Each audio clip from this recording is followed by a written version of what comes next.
Henk Zwart en ik ben begonnen als 15 hele jonkje bij de LPF. Dat was de papierwarenfabriek. Oh, dat wie al je mama geworden. Dat is een grote familiegebeuren, want de hele families werken er. De ene nam de andere man, dat was een functie bij nooit. Ik weet nog wel een van de familie, die kende dat wel doen.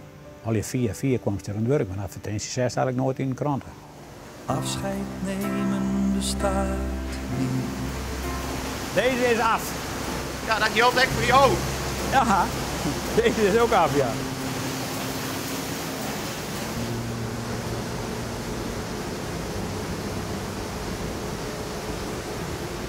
Ja, kan nou worden. Hé? Ja, wel niet. En wie het mooie tijden? Vond ik wel. Ja, we zijn jonge jongens en van mijn leeftijd, nou, die ben er ook al een paar uit. Dan ben je allemaal ook waar. Tussen in de pauze een partijtje voetbal, het koeken en dat soort dingen. Of in de kantine kaarten, en zulke soort dingen. Een geintje op afdeling. In de sprongen ze achter zetten, zitten doen, dat soort dingen. Dus, maar ja, dem zei ik, dat gaat zo hard, het gaat zo'n tiegelijke hard.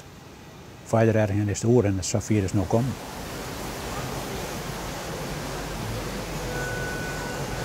Dat mandje daar, die komt van de failliete drukkerij van Vlag. En hoeveel mensen hier hebben nou uiteindelijk het werk van jou geleerd? Nou, ik ben al bescheiden voor je. Ik ben er een oorlocatie doen, dan ben een stuk of 4 of 5. Hier zit er al een die zit bij de CTP. Die heb ik bij mijn hond. En een stuk of 3 of 4 jaar. Nou, die werkt hier eigenlijk niet meer. Je zal best weten dat er 1 pen op zit.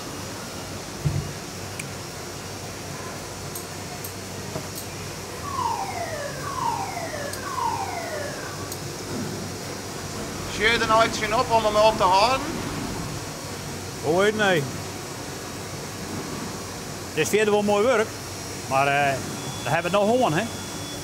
We hebben het hoorn. Ja, maar het heeft toch een heel groot pad van je leven geweest, 50 Ja, keer. ja, een heel eind. Een heel eind. Maar de tijd van komen en tijd van gaan. En nou, na je tijden wil ik graag dat ze investeren, maar ja, dat zit er geloof ik nog niet in. Maar klopt het dat ze jou nog wel graag even langer houden willen? Oh, dat denk ik mooi, ja. Het laatste is aan het merken, de directeur wel, maar de rest net, nee. Maar ik weet het net, misschien, ze bellen net, ja, er loopt niks van.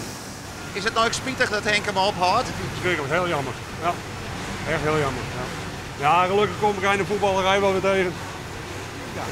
Ik vind het wel spietig, ja, want we hebben al even wat praatjes onderling. Ja, zeker, geregeld. Ik inmiddels al 27 jaar met elkaar, dus altijd naar alle tevredenheid. Ja, houd een keer op, hè. Ja. Henk die dat krijgt alsof het een mooie neer uitmaken dat er mooi pensioen wordt, maar dat wil ik ooit niet luwen. Ik zal hem heel erg missen. Ik zal hem echt heel missen. Ja. Dat zeggen ze, maar ik viel het zo net. Nee. Ik heb zoveel aan die man te danken. Ik ben er wel blij mee. Ja. Je hing je outfit, je outfit, je erop, je stappen er door uit in het wiert aan. Ja, dat weet je, ja. Ik denk het wel.